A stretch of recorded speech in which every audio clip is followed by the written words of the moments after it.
I'm Jonathan Tomkin from the University of Illinois. We've just been talking about oil and about how consumption of oil has moved from conventional reserves to unconventional reserves.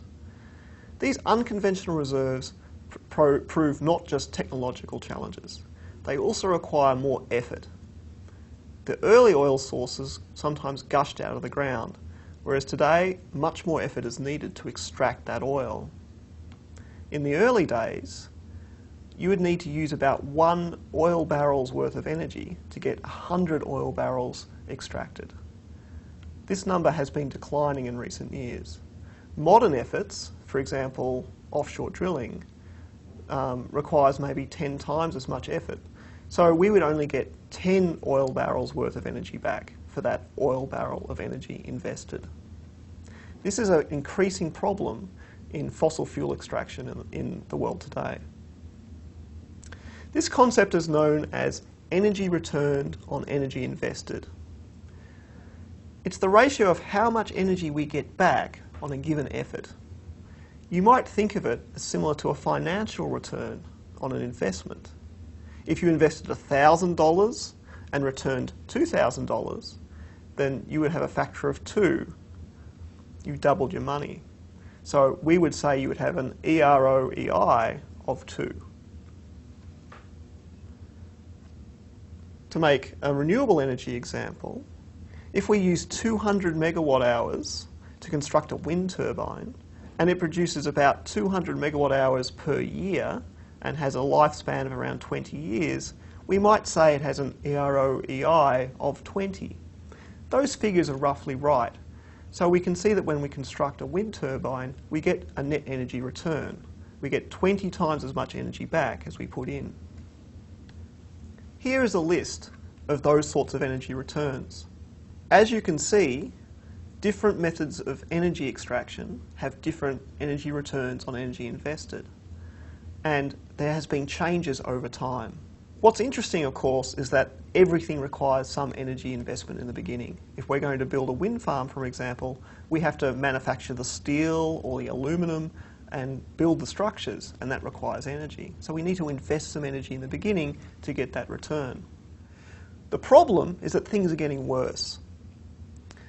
Oil and gas in the 1970s had an energy return of around 30, and then more recently we're seeing numbers like 14, even 10, and the oil sources of the future, things like tar sands and shale oil, are even worse with energy returns of around 5.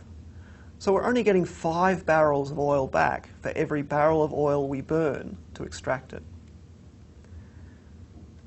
Hydropower is very good. We get a very high energy return. Remember, we have to build dams and build turbines, and so there is an energy investment, but we have a very high energy return for those systems. But most renewables aren't nearly as good. When we build a PV array or a wind power farm, we have to put a lot of energy into manufacturing those devices. Similarly, another popular renewable energy source, biofuels, has a very low energy return.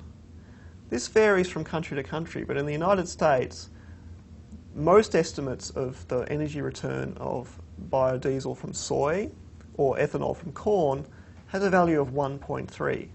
So in other words, for every barrel of oil that we invest in producing that resource, we get about 1.3 back, so a very low energy return. What happens if there was an energy return of 1? Just think about this for a moment. It's not worth the effort. We get just as much energy back as we put in. What happens if the energy return goes below 1? Well, that's senseless. We're getting less energy back than we're putting in. It's a little bit like investing $10 and getting $5 back. That would be an energy return of 0.5. Clearly that's not worth our time or our effort. So in general, fossil fuels have seen a decline on that energy return of investment. Coal and natural gas still look pretty good though. Are those sources going to be available in the future? 'That's what we'll look at in the next lecture. Produced by OCE Atlas Digital Media at the University of Illinois, Urbana-Champaign.